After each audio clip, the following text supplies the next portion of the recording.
자, 한번 보시죠. 남현군, 은신군, 사도세자. 사도세자. 사도세자. 흥선대원군은 사도세자의 증손자였습니다. 게다가 사도세자의 손자인 흥선대원군의 아버지 이 남현군에게도요 한 가지 결점이 있었습니다. 그게 뭐였냐면요, 바로 사도세자의 서자였던 이 은신군의 양자로 입양된 아들이었습니다. 즉 흥선대원군의 아버지 남현군은 사실은 직계 왕족의 피를 물려받은 건 아니었습니다. 아니다. 그래요? 그렇네요.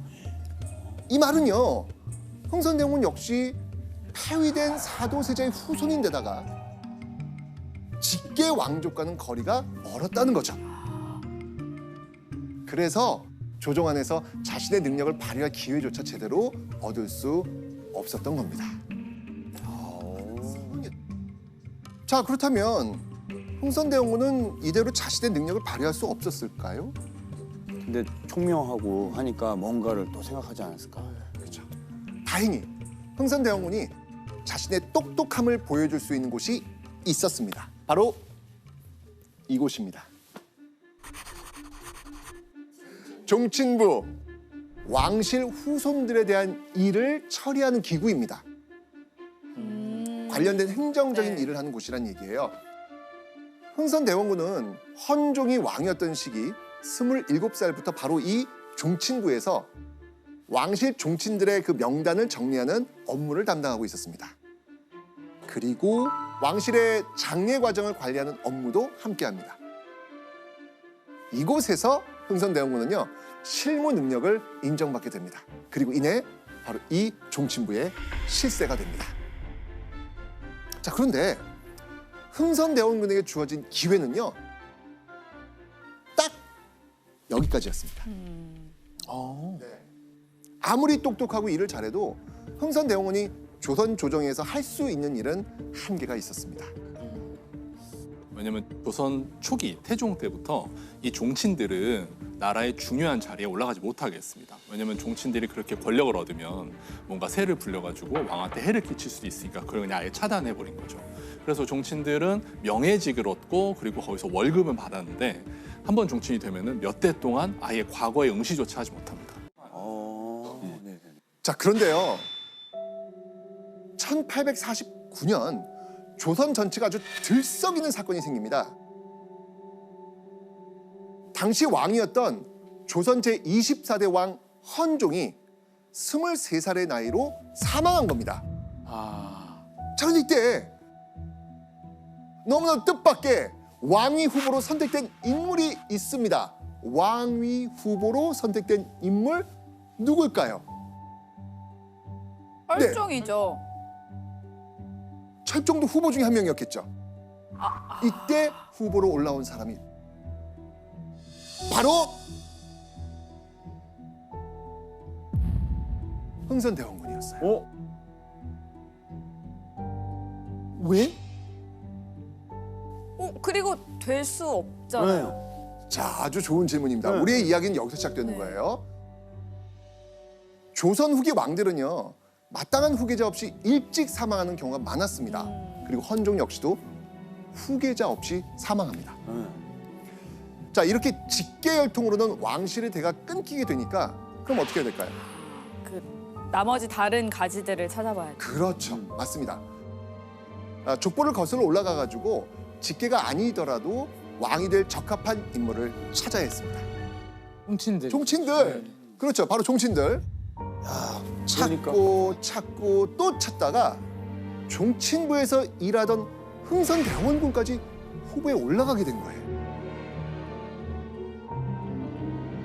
그럼 이게 올라가는 게 좋은 거야, 안 올라가는 게 좋은 거야? 진짜로. 아니, 그러니까 그렇죠. 확실히 될 거면 올라가고 안 될 거면 아니면은- 올라가면 큰일 나는 상황이잖아. 그게 근데 자기 뜻대로 되는 게 아니잖아요. 네. 그러니까. 그죠? 자, 그런데 우리는 이미 역사를 알고 있단 말이에요. 결론은 뭐예요? 철종이죠. 그렇죠. 맞습니다.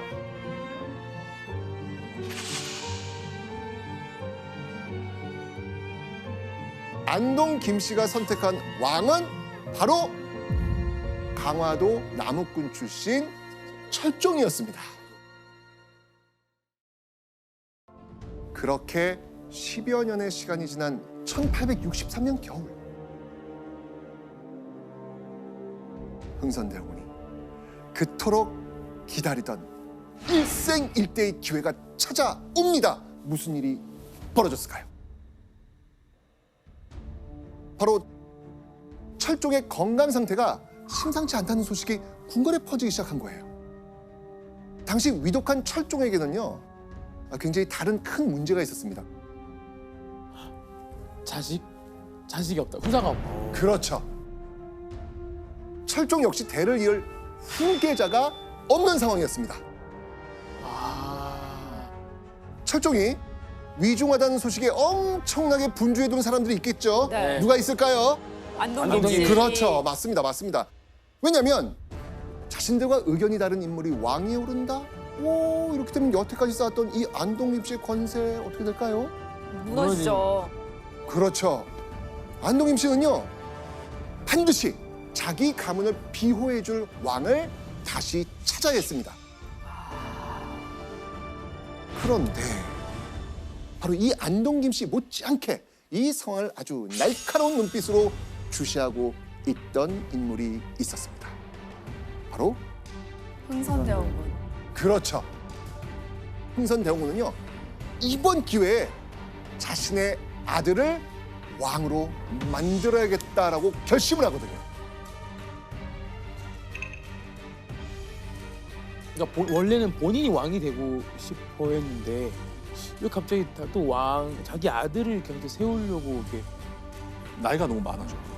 조선시대 때 평균 수명이 40, 50대였는데 흥선대원군 이미 40, 50대니까. 이때. 맞습니다. 이때 이미 흥선대원군의 나이가 너무 많았거든요. 흥선대원군은 43살이었습니다. 흥선대원군이 왕위 후보에 오를 수 없는 게 당연했습니다. 그래서 자신의 아들 중 하나를 왕위에 올려야겠다고 결심을 한 거죠. 흥선대원군은요, 먼저 궁궐 안에 궁녀와 환관들을 포섭하면서 궁궐 상황을 염탐을 합니다. 그리고 아주 은밀하게 이 사람을 찾아갑니다. 바로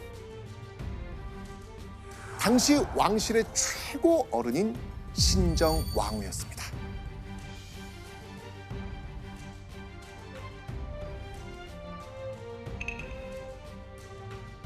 철종이 후계자 없이 승하면 다음 후계자를 누가 지목할까요? 신정왕후? 그렇죠. 자, 그리고 이 흥선대원군은요, 아주 충격적인 말을 전합니다.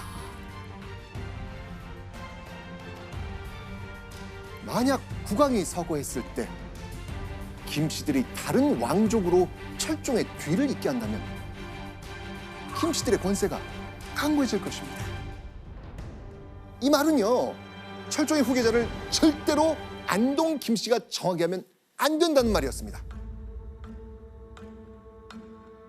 흥선대원군이 신정왕후에게 이런 말을 하는 이유가 있었습니다.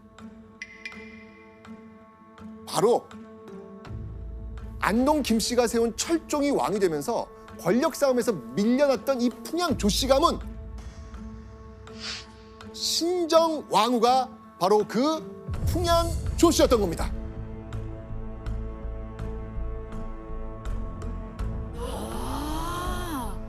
자, 그리고요, 흥선대원군이 이 신정왕후를 찾아간 이유가 또 있습니다.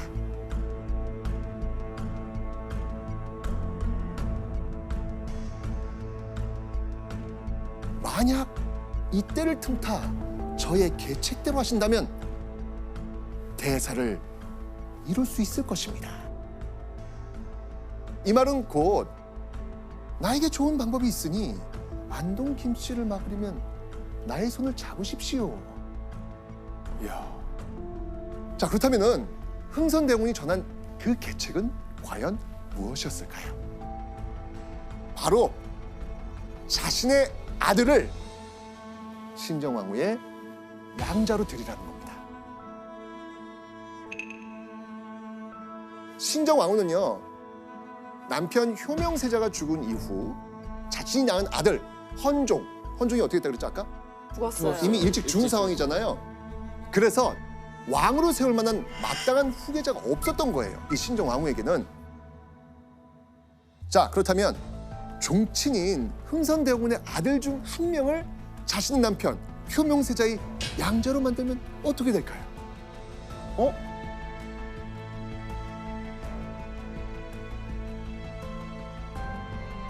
효명세자의 대도 있고 신정왕후는 누구의 어머니가 되는 거예요? 왕의 어머니. 그렇죠. 아, 본인도 살아남을 수 있는 거예요. 그렇죠.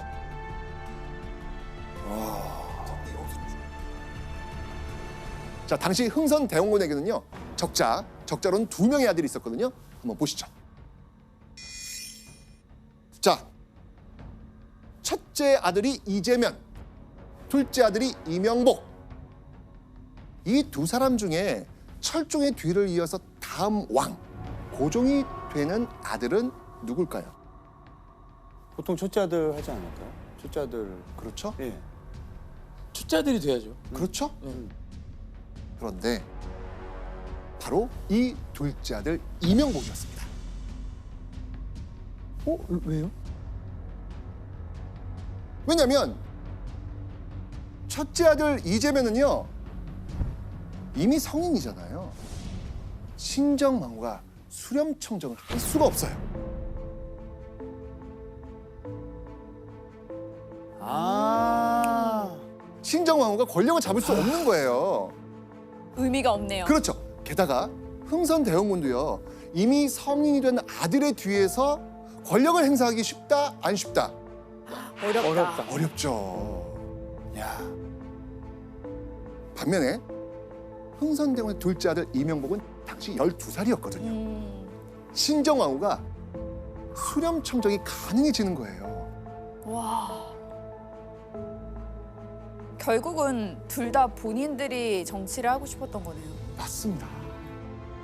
바로 이렇게 흥선대원이 제안을 했을 때 신정왕후 어떻게 받아들였을까요? 근데 이거를 거절할 수가 없었을 것 같아요. 암묵적으로 그의 계획에 동의합니다. 와. 자, 비주로 왕실 종친으로 태어나서 돌아가는 판을 예민하게 파악해야만 살아남을 수 있었던 이 흥선대원군, 그에게 이 정치는요, 생존의 기술이기도 하지 않았을까요? 그렇게 흥선대원군이 물 밑에서 바쁘게 움직이고 있던 1863년 12월 8일 조선 전체에 서글픈 곡소리가 울려 퍼집니다. 철종이 결국 사망한 겁니다. 그리고 철종이 사망한 그날 일사천리로 다음 왕이 정해집니다. 바로 흥선대원의 둘째 아들 이명복이 조선의 제26대 왕 고종이 된 겁니다. 와. 그 하루아침에. 바로 철종이 죽은 바로 그날 고종은 궁궐에 입궁합니다. 자, 그리고요, 신정왕후는요, 궁궐에 입궁한 이 고종의 손을 잡고요, 강하게 선언합니다. 나의 아들이다. 이 말은 곧 고종이 이제 나의 아들이 됐으니 어린 고종을 대신해 내가 수렴청정하겠다 라는 선언이었던 거예요. 자, 그렇게 흥선대원군과 이 신정왕후의 밀약이 현실이 되어버린 거죠.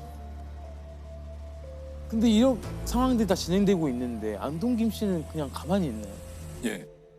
이 흥선대원군이 자기 아들을 왕으로 만든 방법이 사실 안동 김씨들이 철종을 왕으로 만든 방법이랑 똑같아요.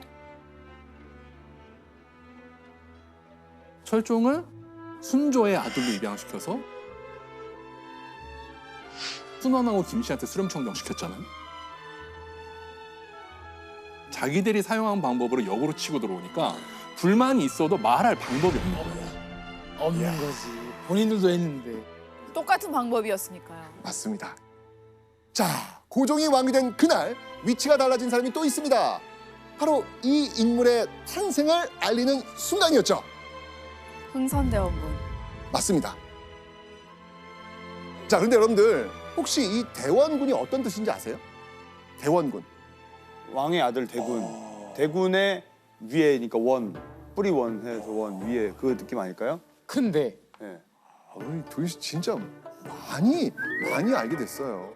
아, 왜 이렇게 똑똑해지는 거예요? 그러니까. 몰라요. 아무것도 모르는데 뭐지?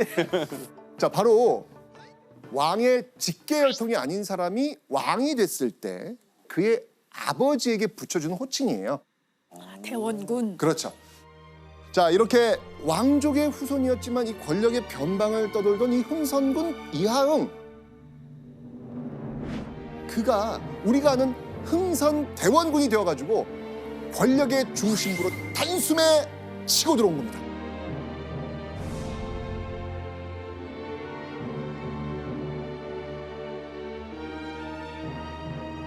와.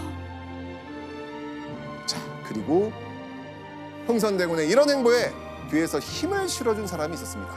누구겠습니까? 신정하고 그렇죠.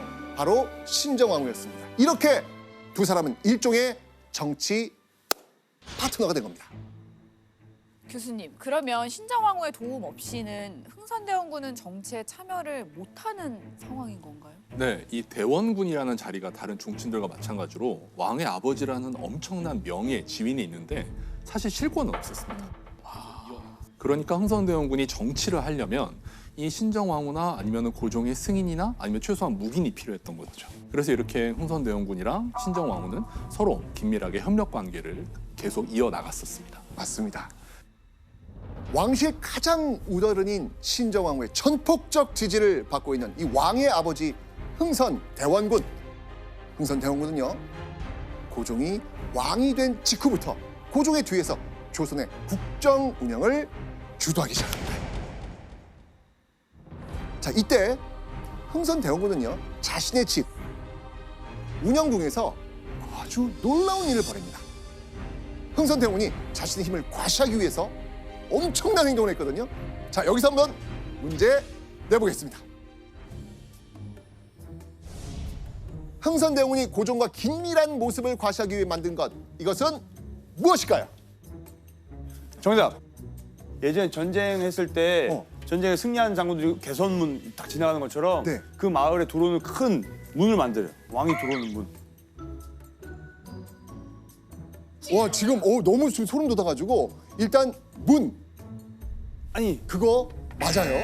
오케이, 맞아요. 이 정도면 정답 아니에요? 근데 완벽한 답이 아니라서 미안해. 오답이. 근데 너무 지금 소름 돋았어. 어떻게? 거의 내가 맨날 한 80% 주잖아. 그러니까 와. 그 문 이름 어떻게 알아요, 선생님? 아니, 문 이름은 몰라도 돼요. 문 이름은 몰라도 돼요. 예. 정답. 네, 정답.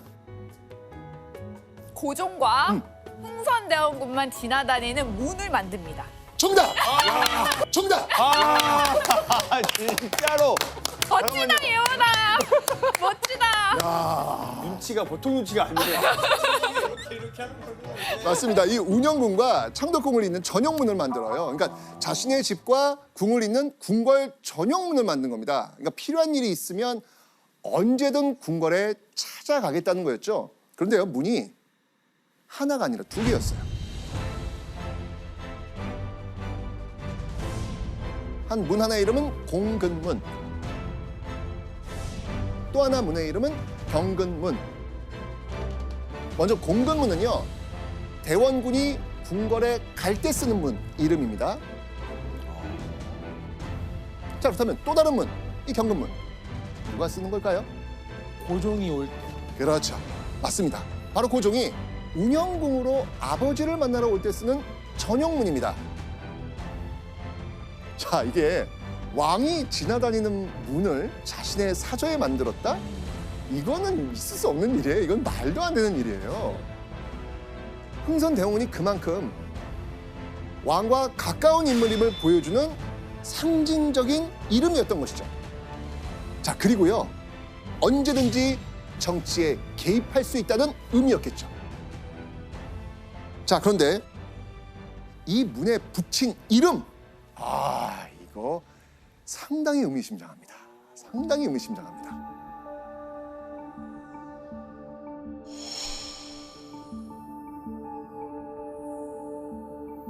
자, 문의 이름을요.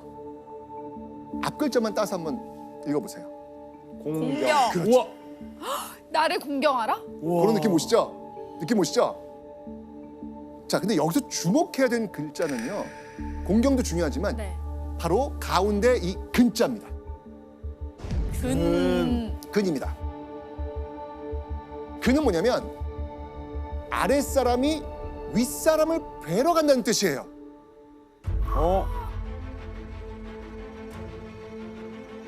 왕이 나를 뵈러 온다. 그렇죠. 그러니까 고종이 왕인 건 알겠는데 그렇죠. 그 위에는 내가 있다. 이거. 아, 좋아요. 와. 흥선대원군은 고종의 아버지지만 공식적으로는 왕의 신하입니다. 왕을 찾아갈 때는 오케이? 아랫사람이 윗사람 뵈러 가는 것처럼 예의 갖추겠다. 그런데 왕이 오는 문에도 근자를 붙입니다. 이건 뭐냐면 아무리 왕이라도 아버지 흥선대원군에 올 때는 예우를 갖추고 찾아오라는 의미였던 겁니다. 자, 결국 흥선대원군은요. 자신은 왕에게도 존중받을 사람이다. 이런 생각을 이 문 이름에 은연중에 녹여 넣었던 거죠. 자신의 집 운영군과 궁궐을 잇는 이 한 라인까지 만든 이 흥선대원군, 자신의 위세를 마음껏 펼치게 됩니다. 자, 그런데 이때 흥선대원군이 보기에 탐탁치 않은 점이 있었어요. 왜냐하면 이 60여 년간 이어져 온 세도 정치로 왕권이 너무 약해져 있는 거예요. 떨어져 있었어요. 너무 떨어져. 그렇죠. 흥선대원군은 이 고종의 탄탄한 미래를 위해서는 이게 필요하다고 생각합니다. 바로 강력한 왕권 강화. 맞습니다. 왕권. 그래서요, 흥선대원군은요, 이걸 폐지해버립니다. 자, 보시죠.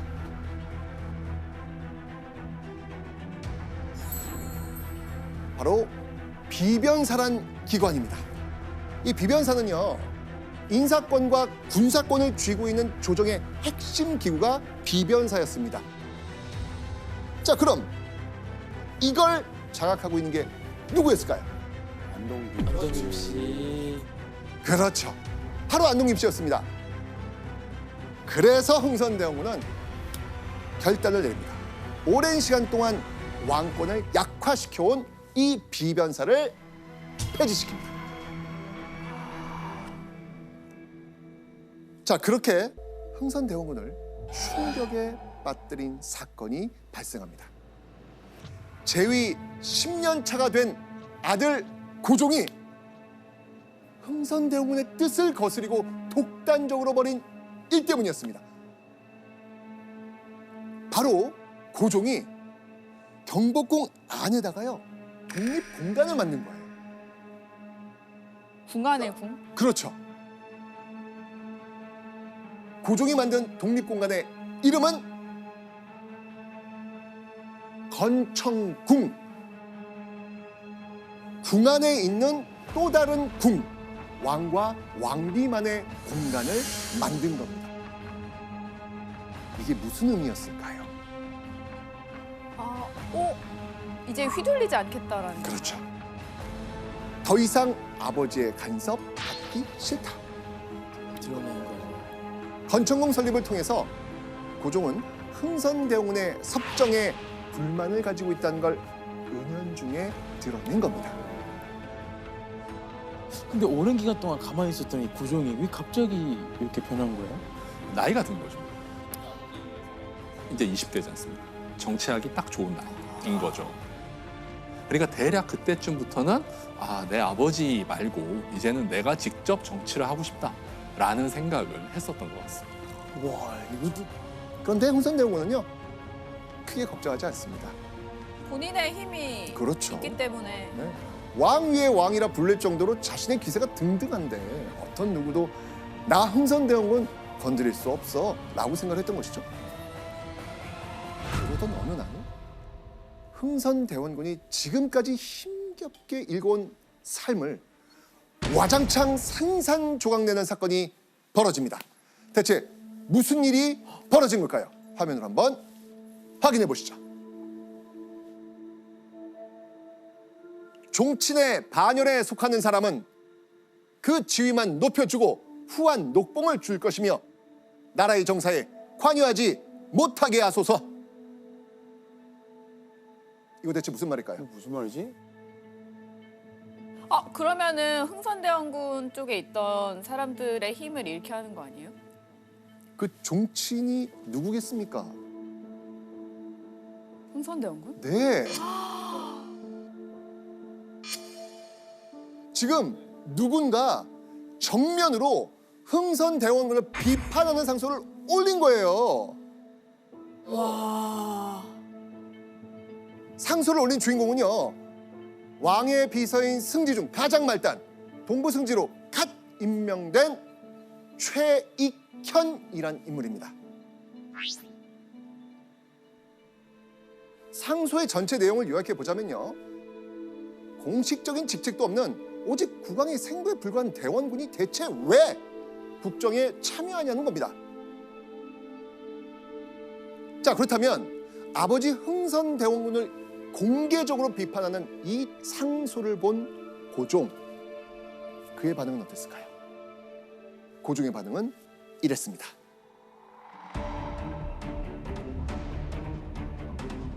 이 상소는 실로 충성스러운 마음에서 나온 것이다. 만약 다른 논의를 한 자가 있다면 소인임을 면치 못할 것이다. 자, 이제 고종도요, 흥선대원군에 대한 반발심을 대놓고 드러내기 시작한 겁니다. 그러면 이거를 보고 있는 흥선대원군은 그냥 가만히 있나요? 예. 흥선대원군은 실제로 공개적으로 뭔가 불만을 표출하지 않았습니다. 왜냐하면 이 대원군이란 자리는 엄청난 권위는 있지만 실권은 없었지 않습니까? 그러니까 어떤 의미에서 보면 흥선대원군은 권력을 사적으로 행사하고 있는 상황이었단 말입니다. 그러니까 이런 상황에서 흥선대원군이 나는 내 아들과 사이가 안 좋다 라는 이미지를 밖에 보여주면 흥선대원군은 굉장히 큰 타격을 입게 되는 거죠. 그래서 불만은 아마 부글부글 끓었을 거예요. 하지만 그걸 드러내놓고 말은 못했던 거죠. 대신에 자기가 장악하고 있던 여러 대신들을 시켜가지고 고종한테 막 상소를 보내게 한 겁니다. 최익현 잡아 죽여라, 최익현 처벌해라, 이런 식으로. 그렇게 상소가 고종에게 엄청나게 올라가게 됩니다. 자, 그런데요, 신하들이 거세게 반발했지만 고종 요지부동입니다. 움직이지 않습니다. 오히려 고종은요, 그렇게 항의하는 신하들을 모두 파직시켜버리거나 유배 보내고요, 최익현은 적극적으로 보호합니다. 자, 그리고 이때 흥선대원군의 심장이 철컥 내려앉을 만한 일이 또 생깁니다. 이번에는 무슨 일이 일어났을까요? 1873년 고종이 이제부터 내가 직접 정치를 하겠다, 친정 선언을 합니다. 아버지 흥선대원군에게 이제 그만 정치 일선에서 물러나시지요 라는 공식 선언을 한 겁니다. 요즘으로 치면 일종의 권고사직을 한 겁니다. 실록에는 이제부터는 내가 직접 기무를 총괄하겠다. 그러니까 요즘식으로 말하면은 내가 직접 정치를 하겠다. 이 한 줄만 나와 있거든요. 근데 이게 사실은 굉장히 무서운 말입니다. 왜냐하면 조선시대에는 왕이 직접 정치를 하지 않는 경우는 딱 두 가지 경우밖에 없었습니다. 하나는 왕이 너무 나이가 어릴 때 왕의 엄마나 할머니가 하는 수렴청정이고요. 또 하나는 왕이 너무 나이가 들었을 때 왕의 아들, 세자가 대신 섭정을 하는, 이런 두 가지 경우가 있었습니다. 바꿔 말하면 이 두 가지 경우 외에 누군가가 왕 대신 정치를 한다면 그거는 곧 반역이에요. 그렇죠. 그러니까 지금 고종이 이제부터 내가 직접 정치를 하겠다라고 말하는 건 무슨 말이냐면, 지금까지 내 아버지가 나 대신 반역을 저질러 왔다라고 이야기를 하는 거예요. 그러니까 이거는 정말 흥선대원군을 대놓고 들이받아버리는 거죠. 그리고 고종은요, 또 하나 충격적인 조치도 감행합니다. 이제 아버지랑 나는 옛날 같은 관계 아니야. 그때 지었던 문 없애버려. 맞습니다. 맞습니다. 흥선대원군과 고종 자신을 이어줬던 전용문을 폐쇄해버립니다. 아니 이제 좀 불안할 것 같아요. 약간 나의 힘이 점차 줄어드는 거 아닐까 이렇게 생각하지 않았을까요? 도윤 씨, 아들 비밀번호를 바꿔버렸어. 예. 집에. 간우가 예. 문 부수고 들어가는 거 아니에요? 문 부수고? 실전에서는 네. 아니지 이제 아들아 너가 점검하라. 내가 부순다. 근데 제가 한 60까지는 앉을 자신 있어요. 60까지는 전면전으로 해도 앉을 자신이 있기 때문에 멋있다. 네. 웬만해서 다루는 사춘기 못 올 것 같은데. 60까지는 앉습니다. 예. 자, 그렇다면 아들 고종이 한 충격적인 이 친정 선포에 아버지 흥선대원군은 어떻게 반응했을까요? 근데 반응을 뭐 이제는 뭐 하면 반역인데 할 수가 있나? 근데 또 수싸움에 능해서 또 무언가를 했을 것 같긴 해요. 아무런 반응도 하지 않습니다. 그리고 운현군과 자신의 별장을 오가면서 시간을 보냅니다. 오. 그렇게 고종이 아버지와의 대립에서 승리한 듯 보였습니다. 그런데요. 흥선대원군이 정권 일선에서 물러나고 고종이 친정을 시작한 지 얼마 되지 않은 1873년 12월 10일 또 한 번 궁궐이 발칵 뒤집히는 사건이 벌어집니다.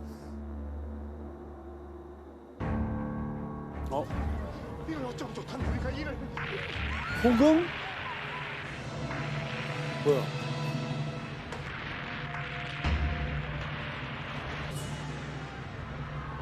왕이 사는 경복궁에 화재가 일어났다는 거 이거 어마어마한 일이잖아요. 엄청난 일이죠. 그렇죠. 그런데요, 이 화재 이틀 뒤, 이 화재에 관해서 충격적인 상소 하나가 올라옵니다. 자, 대체 어떤 내용의 상소였을까요? 효의 도리란 부모의 뜻을 잘 받드는 것이 최고입니다. 그제 화재의 경보는 참으로 작은 일이 아닙니다. 재앙은 이유 없이 생겨나지 않으니 어찌 재앙을 그칠 방도를 생각하지 않겠습니까? 우와. 오. 이거는 이거 너가 벌 받은 거야. 그렇지, 부모의 뜻을 거역해가지고 불효. 효도 안 그렇지, 해가지고. 맞습니다. 불효, 불난 거를 불효 탓을 하는 거네요. 네. 와. 효도를 안 한다는 것 조선에서는 엄청난 큰 일이잖아요. 그렇죠. 왕이 폐위될 수도 있는 엄청난 일입니다. 이런 상소는 효를 행하지 않는 고종이 임금으로서 자질이 없다는 걸 지적하는 것과 다를 바 없습니다. 자, 이 상소를 받아들은 고종은 과연 어떤 반응을 보일까요? 어떻게 할 수 이러지도 없어. 저러지도 못하는. 여기서 만약 약간 화내면 또 방금 효를 또 저버렸다고 얘기할 거고. 이렇게 이야기합니다. 벌레 같은 무리는 사람으로 보고 책망할 수도 없다. 라고 하면서 분노합니다. 곧장 해당 상소를 올린 신하를요 바로 유배됩니다. 와, 이젠 아버지 흥선대원군과의 진짜 완전한 단절을 선언한 겁니다. 결국 이 사건 이후에요, 흥선대원군은요 자신의 고향인 양주로 가버립니다. 그럼 이제 그 흥선대원군이 완전히 정치에 손을 놓은 건가요? 아닙니다. 오히려 정반대입니다. 지금 흥선대원군이 양주로 내려간 거는 굉장히 매우 정치적인 행동이에요. 왜냐하면 지금 모양새를 생각해 보세요. 이건 무슨 말이냐면 불효한 왕이 아버지를 고향으로 쫓아냈다. 이런 모양새가 만들어진 겁니다. 그러니까 이건 흥선대원군이 또 판을 짜는 거예요. 그래서 흥선대원군이 지금 신하들한테 사인을 보내는 거죠. 고종이 흥선대원군한테 찾아와서 사과하고 흥선대원군 다시 서울로 모시고 가서 권력을 돌려드릴 수 있게끔 그렇게 압박을 해라라고 사인을 보내는 거죠. 사실 고향에 내려간 이후에도요 흥선대원군은요 권력의 중심으로 돌아오기 위한 노력을 멈추지 않습니다. 하지만 흥선대원군이 시도했던 모든 계획은 결과적으로 실패합니다. 왜냐면 이때는 신하들이 반응을 안 해. 와. 왜냐면 고종이 직접 정치를 하겠다는 의지가 너무 강해졌기 때문에 이제 고종 눈치를 보는 거죠. 그러니까 흥선대원군이 이렇게 판을 짰는데도 더 이상 정치적인 영향력이 나오지가 않는 겁니다. 그러니까 머리를 쓰긴 썼는데 이미 힘을 잃었네요. 그렇죠.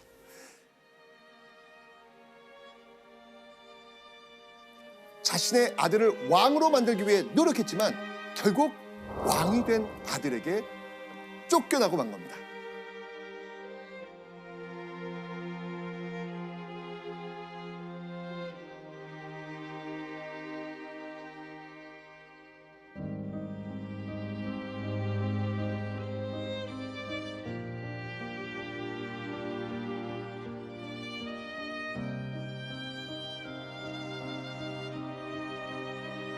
아버지와 아들, 천륜이라 여겨지는 부자 관계도요, 권력에 집착하는 순간 여지없이 깨져버릴 수 있다는 걸 또 오늘 배웠습니다. 그만큼 권력은 인간의 심장마저 차갑게 식혀버릴 수 있는 독을 가지고 있는 겁니다.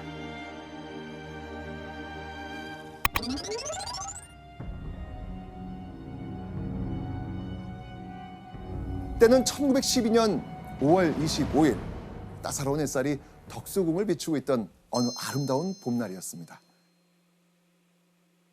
평온한 봄날의 분위기와는 다르게요, 고라는 매우 분주하고 초조한 그런 기운으로 가득했습니다.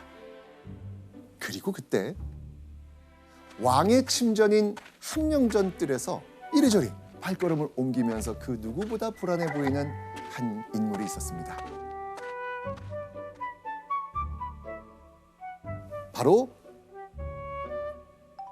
조선 제26대 왕이자 대한제국 1대 황제인 고종이었습니다. 당시 고종은요, 일본의 강압으로 아들 순종에게 왕위를 물려준 지 5년째. 물론 왕과 같은 대우를 받고는 있었지만요, 정사에선 한 걸음 뒤로 물러나 있는 상황이었습니다. 자, 이 뜰 안을 이렇게 초조하게 돌아다니던 고종은요, 한 상궁에게 이렇게 묻습니다.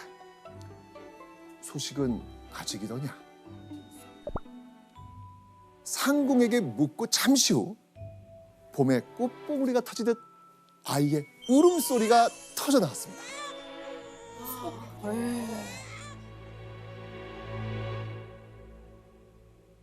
마마께서 예쁜 아기 씨를 순산하셨다 합니다.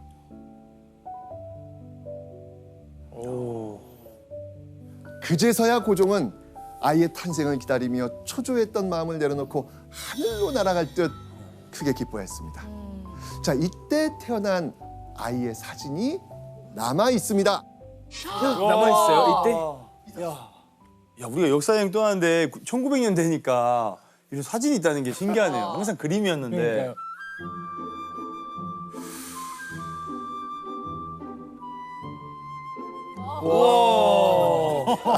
너무 귀엽게 생겼죠? 귀엽다. 야.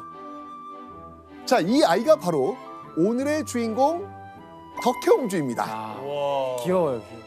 확실히 이게 딱 뭔가- 봐도 부잣집 어, 느낌이 화려해 보이네요. 화려해요. 이게 저 부채 저런 것도 진짜 구하기 어려운 거고. 아 근데 되게 고종 되게 이쪽 학원 쪽이 되게 고종하고 비슷한 그죠? 닮았어요. 네. 그죠? 자, 덕혜옹주는요, 점점 자라면서요, 주변에서 아버지 고종을 똑 닮았다는 소리, 이런 소리를 정말 많이 들었다고 합니다. 이마가 진짜 닮았어요. 그렇죠? 너무 닮았는데요? 신기하다. 그렇게 고종은요, 자신과 똑 닮은 딸 덕혜옹주를 많이 예뻐했고요, 지극정성으로 아꼈습니다. 그리고 당시 이 덕혜옹주의 탄생을 고종이 유독 기뻐할 수밖에 없었던 특별한 이유가 있었습니다.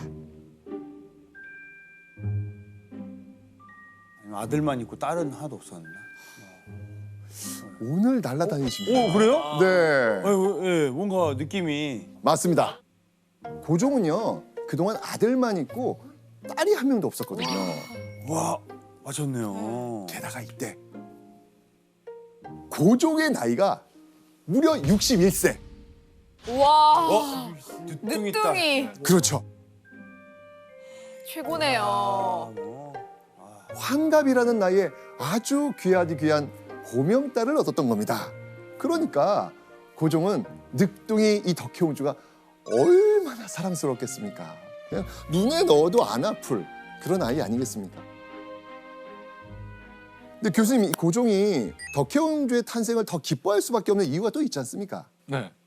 덕혜옹주가 태어나기 17년 전에 명성황후가 일본인 자객들한테 잔인하게 살해당합니다. 시해당했죠. 그리고 나중에 고종이 46살이 되었을 때 또 늦게 아들을 봐요. 영친왕이라는 아들을 보는데 이 아들은 또 일본한테 인질로 빼앗깁니다. 그리고 일본의 계략에 빠져서 일본인 여성과 결혼을 해야 되고요. 1910년에는 일본의 나라까지 빼앗겼습니다. 그래서 고종의 인생은 점점 왕으로서 암울하게 끝나가고 있었던 거죠. 일본의 통치하에 조선은 더 부강해질 것입니다. 그러고도 네가 내 신하라고 할 수 있느냐? 저는 이제 천황 폐하의 신하입니다. 아무리 돈독이 올랐다 하지만 발기 없어 나라를 팔아먹다니. 이놈들의 이름은 역사에 남을 것이다. 네, 그러한 상황에서 덕혜옹주가 태어난 겁니다.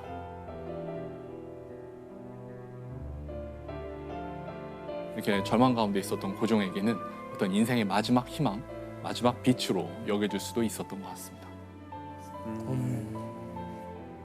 일제로부터 자신의 아내, 왕위, 아들, 나라까지 모두 빼앗겼던 고종. 이 무력해진 상황 속에서 덕혜옹주는요, 고종의 삶에 찾아온 유일한 기쁨이었을 겁니다.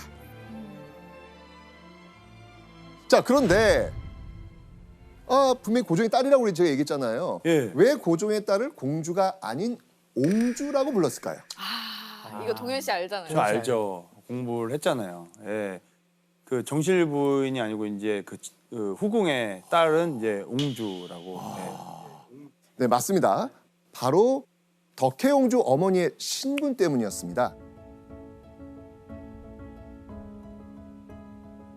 덕혜옹주의 어머니는요, 고종의 정실 부인이 아니었습니다. 양귀인이라는 후궁이었거든요. 궁궐에서 음식을 만드는 소주방 나인 출신으로 이 고종의 눈에 띄면서 후궁이 되었던 겁니다. 당시 후궁의 딸은요, 공주가 아니라 옹주라고 불렀기 때문에 그래서 덕혜옹주가 된 겁니다. 자, 그렇게 덕혜옹주가 태어나고요, 얼마 지나지 않아서요, 고종은요, 모두가 깜짝 놀랄 만한 행동을 합니다. 어떤 행동이었을까요? 기록을 한번 보시죠. 복령당에 나아가 새로 태어난 아기를 데리고 함령전으로 환차하였다. 자, 여기서 복령당은요, 덕혜옹주가 태어난 덕수궁의 한 전각을 말합니다. 자, 그렇다면 함령전은 어딜까요? 함령전? 바로 덕수궁에 있는 고종의 친전입니다.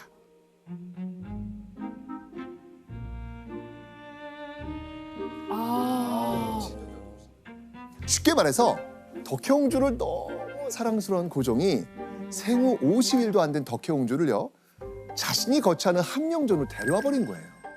예, 엄청 예쁜 게 느껴지네요. 예. 근데요, 이건요, 조선 건국 이후 전무후무한 일입니다. 왕의 침전은 누구만 사용할 수 있다? 왕만. 맞습니다. 원래 왕의 침전은요, 오직 왕만 사용할 수 있는 공간입니다. 왕이 아니면서 왕의 침전에 들어가 살았던 사람은요, 조선이 세워진 이후 덕혜옹주가 유일합니다. 그만큼 예뻐했구나. 그러니까요.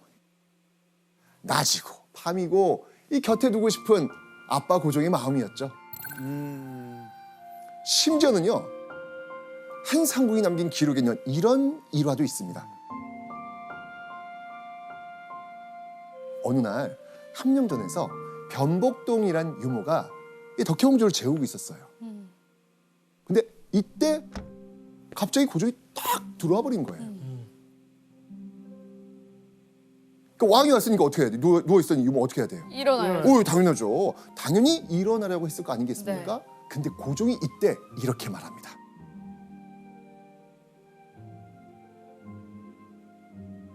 어이, 아기가 깨면 어찌하느냐? 그냥 누워 있어라. 이 그림이 좀 그려지세요? 에 근데 말도 안 되는 일이잖아요. 이런 그림은 존재할 수가 없는 그림이에요.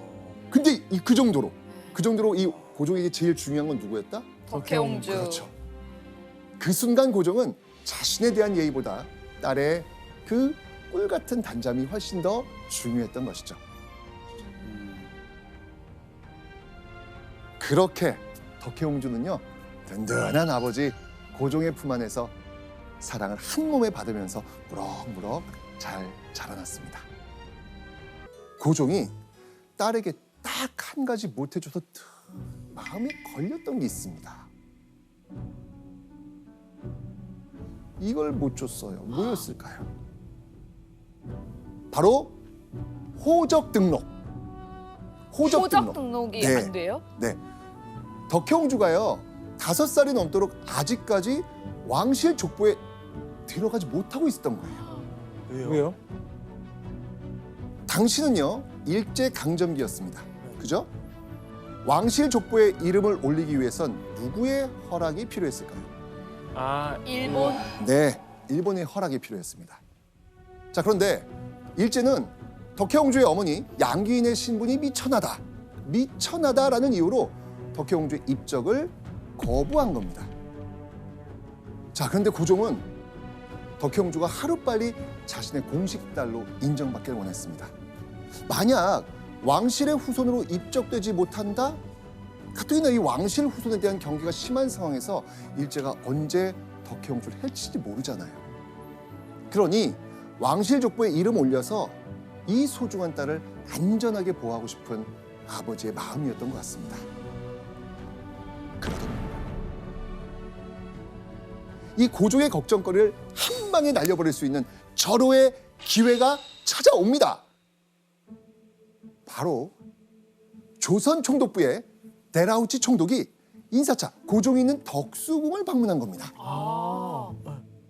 인사를 나눈 고종은요, 부랴부랴 데라우치를 데리고요, 유치원이 있는 준명당 쪽으로 향합니다. 준명당에 도착한 고종은요, 유치원에 있는 덕혜옹주를 불러냅니다. 그리고 이렇게 말했죠. 이 아이가 내가 만년에 얻은 아이입니다. 이 아이가 있기에 덕수궁이 웃음소리로 넘칩니다. 내 노후의 쓸쓸함을 달래주는 것은 오로지 이 아이 하나입니다. 이게 그런 거 있잖아요. 딱 막 아이를 낳은 부모님도 보면 동현도 그렇고 막 가끔 가다가 우리 딸 봐봐, 우리 딸 이런 거 되게 많이 하거든요. 약간 그런 거 그럼요. 비슷한 거 아니에요. 그러니까. 네, 맞습니다.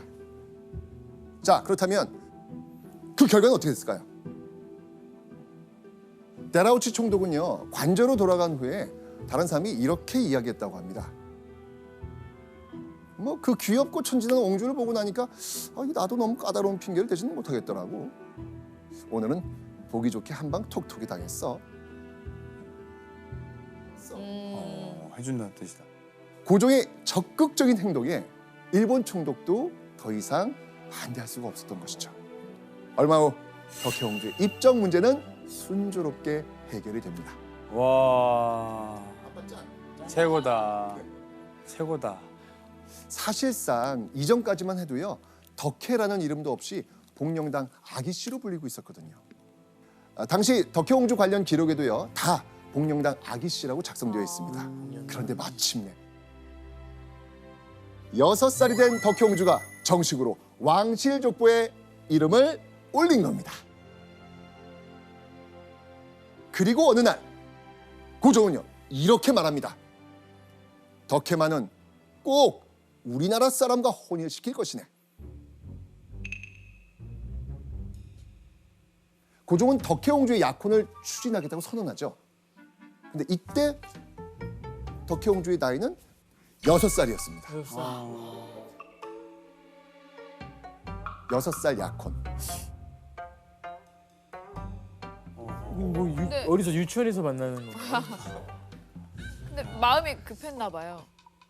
자, 고종은 왜 이렇게 덕혜옹주의 약혼을 서둘렀을까요? 자, 덕혜옹주가 태어나기 5년 전 아들 영친왕이 강제로 일본으로 넘어가 일본의 황족과 결혼하는 일이 있었습니다.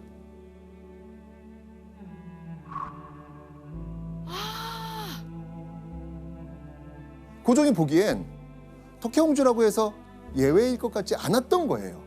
그래서 아예 우리나라 남자와 약혼을 미리 시켜 놓으려고 했던 겁니다. 지켜주려고. 일본의 나라를 빼앗기고 나서 대한제국 황실은 조선 왕공족이라는 이름으로 일본 천황 가문의 일원이 됩니다. 일본은 이 조선 왕공족 사람들을 어떻게든 일본 사람들과 결혼시키려고 강요를 했습니다. 이렇게 해서 이 조선 왕공족 사람들한테 일본 사람들과 이제 피를 섞어서 장기적으로는 완전히 일본 천황 가문의 일원으로 흡수 동화시키려고 했던 거죠. 고종은요, 총독부의 눈을 피해서 총애하던 자신의 비서 김황진을 은밀하게 부르고요, 덕혜옹주의 약혼 상태를 함께 상의합니다.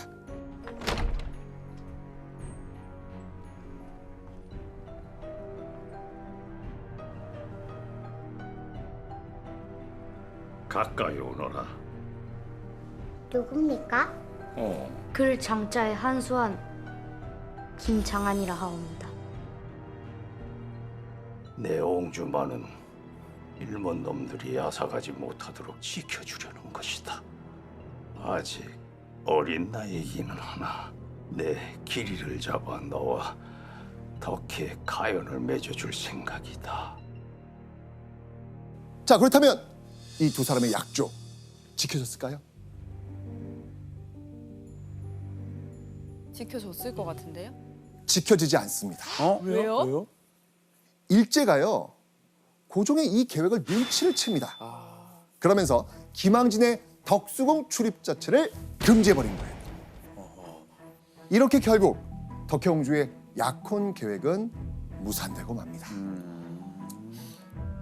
아버지로서 딸을 지켜주고 싶었지만 딸의 결혼 상대마저 마음대로 고를 수 없는 현실이 참으로 절망적이지 않았을까요? 그리고 이후에 무럭무럭 자라나던 덕혜옹주가 8살이 되던 1919년 조선을 떠들썩하게 한 엄청난 소식이 들려옵니다. 대체 무슨 일이 일어났을까요? 1919년 19년이요? 네, 3.1운동. 3.1운동도 있었지만 또 하나의 큰일도 있었죠. 1919년 1월 21일 고종이 갑작스럽게 세상을 떠나고 만 겁니다. 그런데요, 더욱 충격을 받을 만한 일이 있었습니다.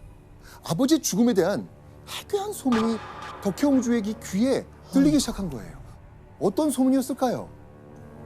그 독살? 맞습니다. 아버지 고종이 일제에 의해 독살을 당한 게 아니냐라는 소문이었습니다.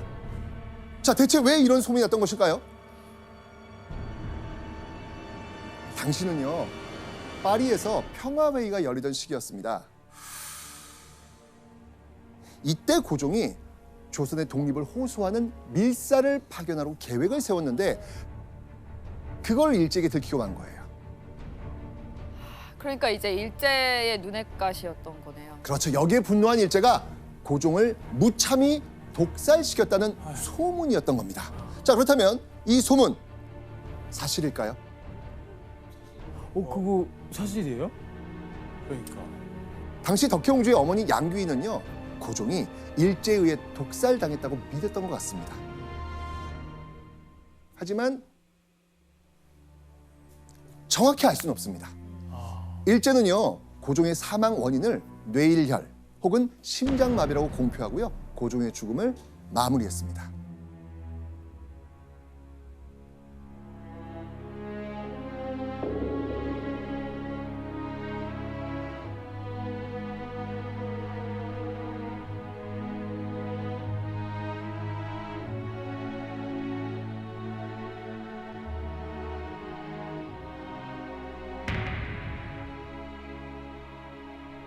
그리고 이때 누구보다 큰 충격과 슬픔에 빠진 사람이 있었습니다. 덕혜옹주 눈에는요, 뜨거운 눈물이 하염없이 흐르고 있었습니다. 아하, 너무 불안. 좀 이렇게 일찍 눈을 감으면 안 되는 상황인데. 지켜줘야 되는데. 네.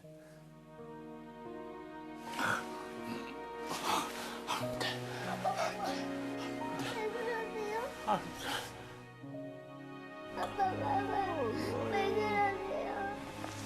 아빠 마마 일어나세요. 아빠 한 나라의 왕녀였지만 이 순간만큼은 그저 아버지를 잃은 가엾은 8살 어린아이에 불과했던 겁니다. 8살.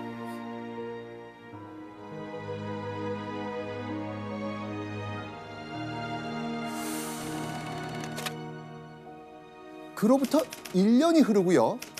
9살이 된 덕혜옹주의 소식이 신문에 실리는, 연일 실리는 일이 벌어집니다. 왜? 어떤 내용의 내용들이 신문에 실렸을까요? 보시죠. 자, 이게 지금 무슨 말이냐면요. 복령당 아기씨, 아침 저녁에 2~3명의 하구와 함께 공부에 마음을 붙이사 부왕의 그리운 정을 위로. 덕혜옹주가 공부에 전념한다는 소식이 전해진 겁니다. 공부만 해도 진짜 신문이 나오구나. 당시 학교에서의 모습이 또 사진으로 아, 남아 있습니다.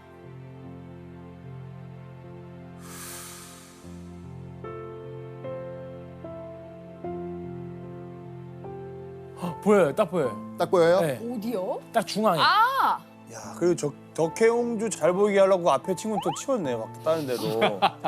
잘 보이게, 야, 너 잠깐 나와 있어. 맞네. 야. 그리고 야, 바로 앞에 그러네. 친구는 고개를 또 안 들고 있고. 아, 그러네. 가리면 안 되니까. 아, 그러네요. 예, 기모노를 그러네요. 입고 있는 건가요? 기모노라고? 맞습니다.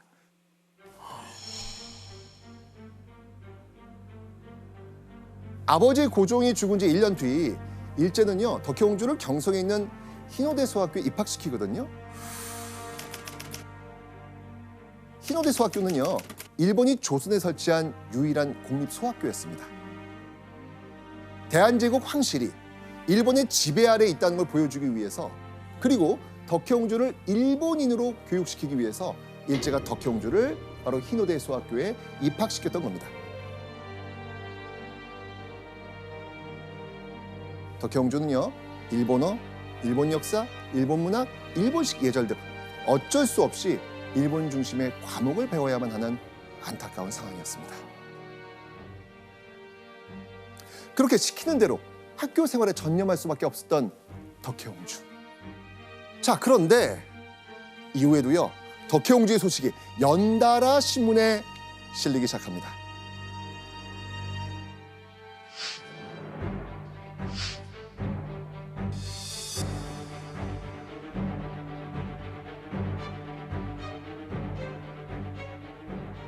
이때는 3.1운동이 끝난 지 얼마 안 됐던 때입니다. 그러니까 나라를 잃은 것에 대한 서름, 또 한편으로는 이 잃은 나라를 다시 되찾으려고 하는 의지, 한편으로는 황제에 대한 그리움, 이런 감정들이 막 부글부글 끌어올라서 덕혜옹주한테 다 몰리는 거죠. 그러니까 요즘식으로 말하면은 일종의 아이콘이라든가 마스코트로 생각을 하면서 이제 바라보게 되는 거죠. 자, 그런데 독립운동의 아이콘이라고 생각하는 이 덕혜옹주가 언론에 자꾸 보도가 되니까 일제로서는 이 덕혜옹주가 눈에 가실 수밖에 없는 거예요. 자꾸 덕혜옹주를 중심으로 사람들이 이렇게 모이게 되잖아요. 이게 싫은 거예요. 자, 이렇게 호시탐탐 트집을 잡으려는 일제의 눈초리를 견디면서요, 덕혜옹주는 묵묵히 학교 생활을 이어가며 살 수밖에 없었습니다.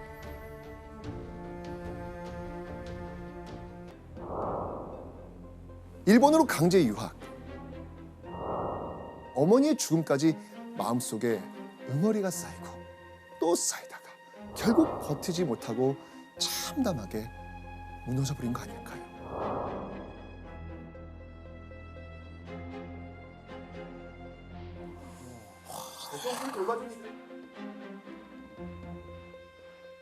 하지만 다행히도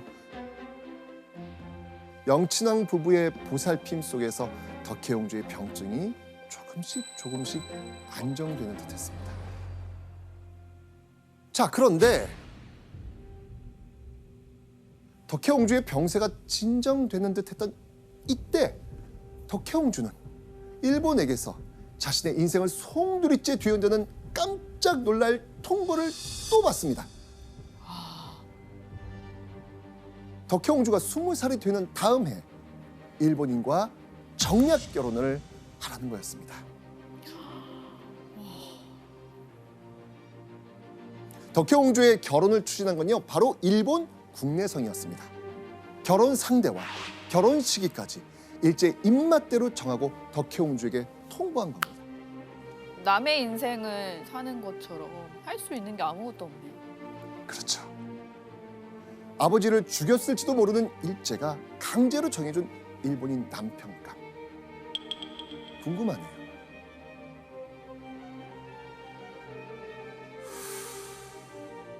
그녀의 남편감은요, 바로 소 다케유키, 동경대 영문학과에 재학 중인 엘리트였습니다. 백작의 지위를 가진 귀족의 신분이었습니다. 덕혜옹주 입장에서는요, 이런 거 다 의미 없는 것들이었습니다. 없죠. 옹주는 자신의 결혼 얘기를 듣자 사흘 동안 식음을 전폐하고 울었다. 본인 의사와 상관없이 남편감이 정해졌다니까 얼마나 억울하고 황당했겠습니까? 교수님, 일제는 왜 덕혜옹주와 결혼을 시키려고 한 걸까요? 덕혜옹주가 일본 귀족과 결혼을 하면 덕혜옹주도 일본 귀족 가문의 일원이 됩니다. 그러면 자연스럽게 한국 사람들의 어떤 중심이라고 할 수 있었던 대한제국 황실의 후예라고 하는 이 상징적 권위가 사라지게 되는 거죠. 맞습니다. 결국 1931년 5월 8일 혼담이 오가고 바로 다음 해 일본 도쿄에서 덕혜옹주는 소 다케유키와 결혼식을 올려야 했습니다. 덕혜옹주가 20살, 소 다케유키가 24살이 되던 해였습니다. 자, 그런데 덕혜옹주의 결혼 소식, 조선의 신문엔 과연 어떻게 실렸을까? 한번 보시죠.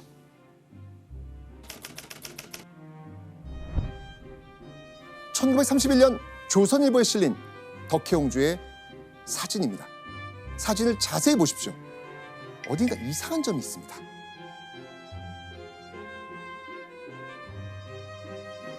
남편이 없어요.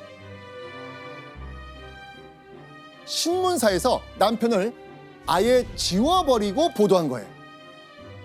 에? 자, 신문사에서는 대체 왜 덕혜옹주의 남편을 지워버렸을까요? 바로 일제가 조선의 귀한 왕녀를 일본인과 결혼시켜 일본인으로 만들겠다는 거잖아요. 그래서 신문사에서는요, 덕혜옹주의 남편 소 다케유키의 얼굴을 삭제하고 보도함으로써 이 조선인들 치밀어 오르는 분노를 대변하려 했던 겁니다. 그리고 이 결혼식 보도 이후 덕혜옹주의 생활은 오랫동안 조선에 전해지지 않습니다. 조선의 신문들이 더 이상 덕혜옹주의 소식을 싣지 않은 겁니다. 일본에서는 여자가 남자와 같이 결혼을 하면은 성을 남자를 따라 바꿉니다. 그러니까 대한제국 황실의 후예가 일본 귀족과 결혼을 하고 일본 성씨를 따른다. 이거는 민족 감정상 받아들이기가 되게 어려웠던 거죠. 덕혜옹주를 아끼고 사랑했던 만큼 당시 국민들의 상실감은 어마어마했을 겁니다. 그렇게 고국과 국민들에게서 점점 잊히기 시작한 덕혜옹주. 이제 조선 왕족의 신분을 뒤로 한 채 일본의 백작 부인으로 살아가야만 했습니다.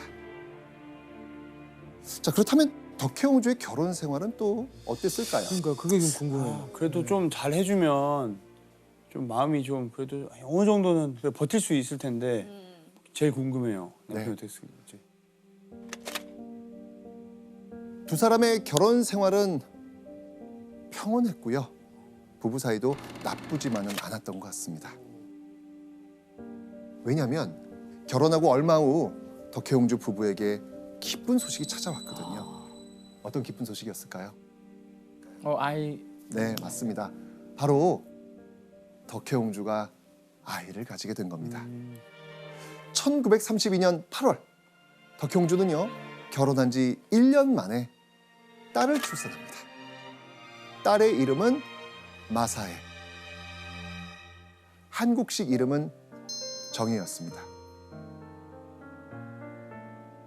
금쪽 같은 자식이 생긴 후 덕혜옹주는 어두운 터널 끝에 새로운 삶을 시작하는 듯 했습니다. 그런데요, 그렇게 안정을 찾아가던 덕혜옹주 부부에게 버티기 힘든 엄청난 사건이 벌어집니다. 어느 날 덕혜옹주가 남편 소다케유키와 함께 대마도를 방문했을 때였습니다. 대마도에 있는 소다케유키의 지인을 만나서 인사를 나누기 위해서였죠. 소다케유키는 지인 몇 명을 초대해가지고 즐거운 사담을 나누고 있었습니다. 이야기가 한창 무르익던 그때 방에 있던 덕혜옹주가 방문을 벌컥 열고 나온 겁니다. 소다케유키 지인은 반갑게 인사를 건넸죠. 그런데요, 덕혜옹주의 반응에 자리에 있던 사람들은 당황합니다. 덕혜옹주가 아무런 반응도 없이 가만히 서 있는 겁니다. 그리고 그때 갑자기 덕혜옹주가 그 자리에 있던 이들을 얼어붙게 만드는 충격적인 행동을 합니다.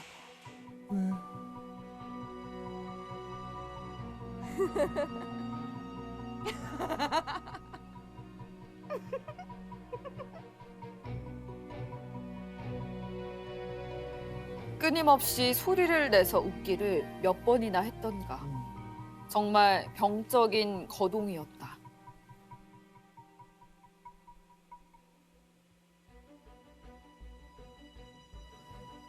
덕혜옹주가 갑자기 미친 듯이 웃음을 터뜨리기 시작한 겁니다.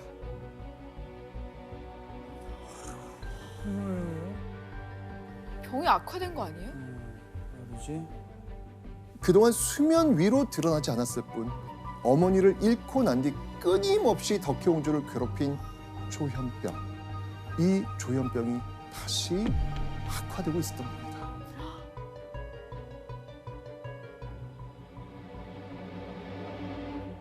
덕혜옹주는 태어나서부터 왕실 입적, 일본 유학, 결혼까지 인생의 어느 것 하나 자기 뜻대로 할 수 있는 것이 없었습니다.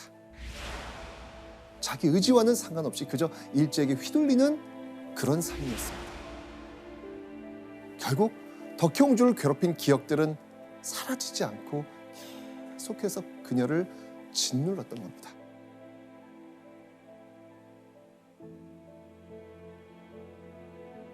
그런데 1945년 덕혜옹주의 앞날이 달라질 사건이 닥쳐옵니다. 일본에서 덕혜옹주에게 유일한 울타리가 되어준 남편 소다케유키. 그가 한순간에 귀족 신분을 박탈당하고 그냥 일반 시민이 되어버린 거예요. 왜요?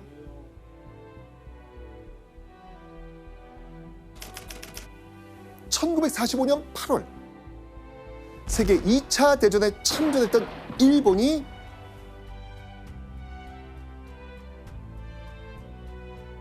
항복을 선언한 겁니다.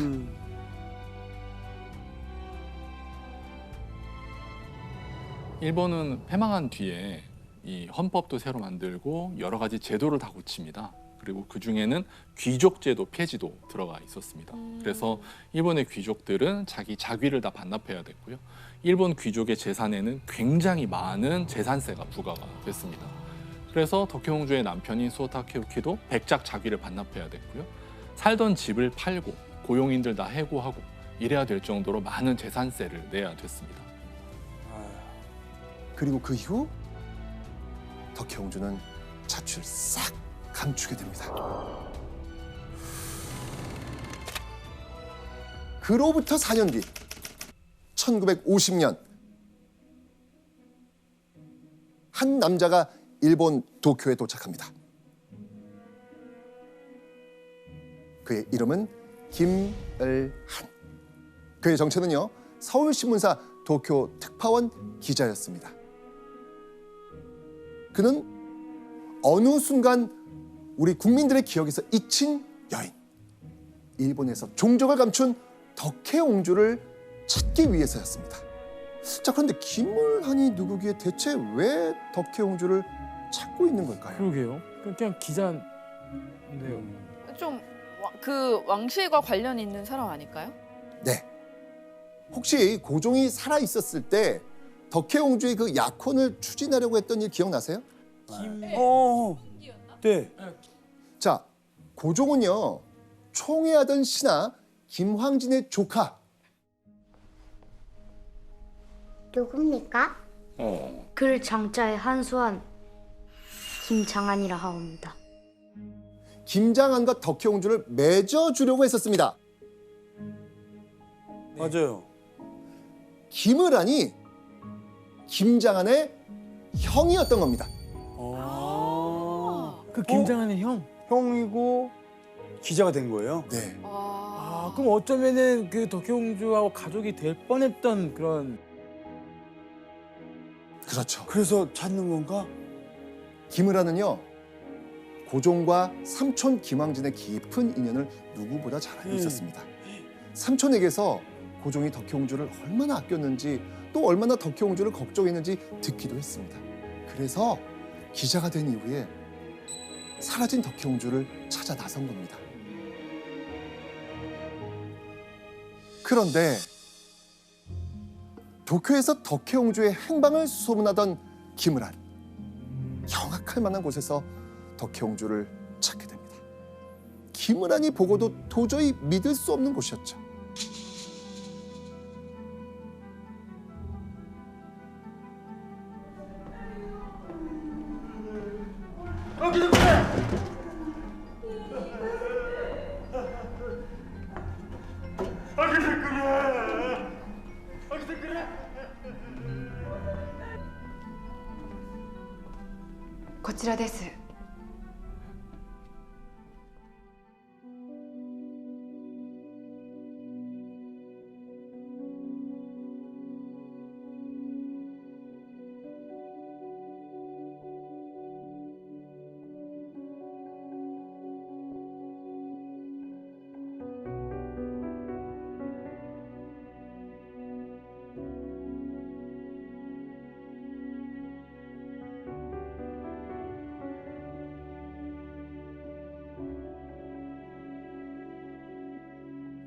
덕혜옹주가 발견된 곳은 바로 일본 도쿄의 한 정신병원이었습니다. 대한제국의 마지막 왕류와는 너무나도 어울리지 않는 곳에서 발견이 된 겁니다. 왕의 딸인데.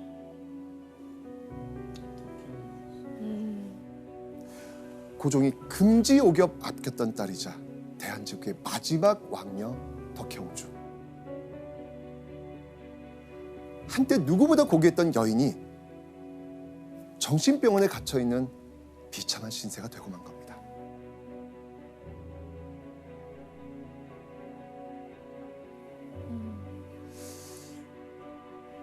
남편 수호 다케유키는 경제적으로 궁핍해지자 더 이상 아픈 덕혜옹주에게 간병인을 붙여주는 등의 도움을 줄 수 없게 된 겁니다. 그래서 결국 남편은 덕혜옹주를 돌봐줄 수 있는 정신병원으로 보냈던 거죠. 병실 창문 너머로 보이는 덕혜옹주의 초라한 모습. 그 모습을 본 김을한은 안쓰러워서 하염없이 눈물을 흘렸다고 합니다. 그리고 김으라는요, 두 주먹을 불끈 쥐고 되뇌입니다.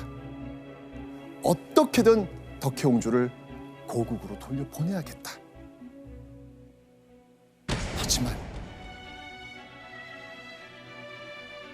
덕혜옹주는 한국으로 돌아가지 못합니다. 그 뒤로도 오랫동안 일본에 머물 수밖에 없었습니다. 왜요? 이제 갈 수 있지 않아요? 예, 김으란이 덕혜옹주를 찾아왔을 때가 1950년이었거든요. 당시 한국 정부는 이 대한제국 황실 가문 사람들이 돌아오면 그 황실 가문을 지지하는 사람들이 모여서 정부를 위협할 것이다라고 걱정을 하고 있었습니다. 이런 정치적 이유 때문에도 덕혜옹주의 귀국을 추진하기가 쉽지 않았습니다. 그렇게 몇 년의 시간이 지난 뒤인 1962년 1월 26일 한국의 김포공항. 한 여인에게 언론의 스포트라이트가 집중됩니다.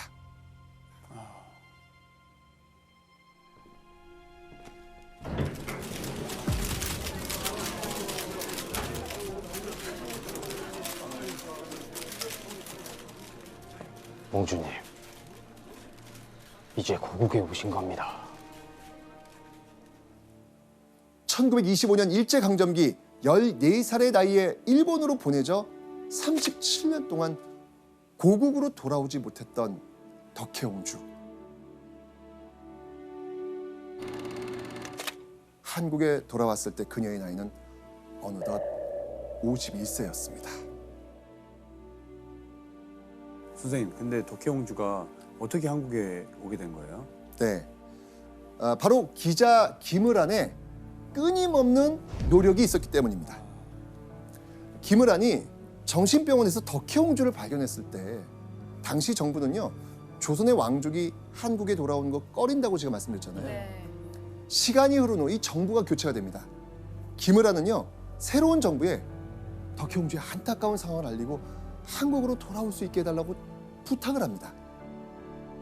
의장님, 대한제국 황족들은 일본에 제 발로 간 게 아닙니다. 끌려갔습니다. 그런 그들의 입국을 거부하고 이대로 방치하는 건 명백히 우리의 책임입니다. 덕혜옹주의 국적을 하루속히 대한민국으로 회복하고 귀국시켜야 합니다. 그리고 마침내 덕혜옹주의 귀국을 국가에 승인받을 수 있었던 거죠. 이제 허락을 받은 거예요. 자, 1962년 1월 덕혜옹주의 귀국 순간을 담은 기사가 있거든요. 자, 그 기사 한번 보겠습니다.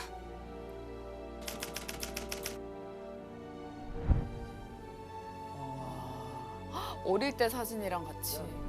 네. 이렇게 지금 사진과 함께 실렸습니다. 아, 어렸을 때 그 나왔던 그 네. 공부하던 시절부터 다 있네요. 덕혜옹주 인질된 지 38년 만에 그립던 산하로, 그러나 의식 없는 몸. 많은 언론이 아픈 몸으로 수십 년 만에 귀국한 덕혜옹주의 안타까운 소식을 전했습니다.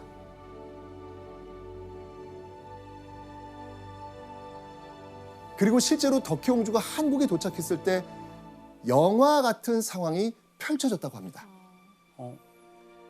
그때요, 나이 많은 한 여인이 무릎을 꿇고 덕혜옹주에게 절을 올렸다고 합니다. 그분이 누군지 아세요? 그 유모 아니에요? 그 덕혜옹주를 재울 때 아버지가 와, 소름 진짜. 그냥 재우라고 소름. 저 소름 돋았어요. 소름. 맞습니다. 처음에 그 다 먹여 키웠던. 네, 맞습니다. 어린 시절 덕혜옹주를 돌봐줬던 그 유모 변복동.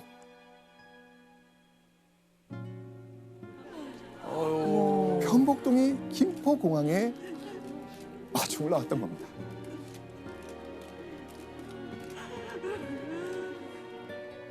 당시 변복동의 나이는 72세. 그렇게 수십 년 만에 재회한 후 유모는 80세의 나이로 세상을 뜰 때까지 덕혜옹주의 곁을 지켰다고 합니다.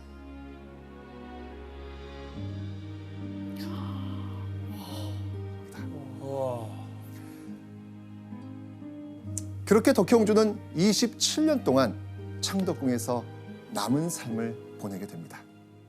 그리고 1989년 덕혜옹주는 78세의 나이로 세상을 떠납니다. 혹시 덕혜옹주의 무덤이 어디 있는지 아세요? 고종의 무덤이 있는 경기도 남양주. 고종 무덤 바로 뒤편에 묻히게 됩니다.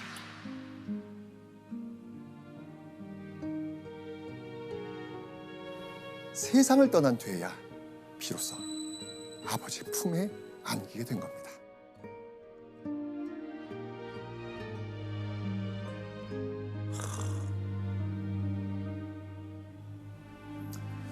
암울했던 일제강점기, 일제 탄압 아래 우리 민족은 참 많은 고통과 아픔을 겪어야만 했습니다. 그리고 그 아픔 속에는 대한제국의 마지막 왕녀 덕혜옹주도 있었습니다. 일제강점기 비극적인 시대에 휩쓸려 했던 왕실 여인의 이야기가 있었다는 사실, 이것을 기억해 주셨으면 좋겠습니다.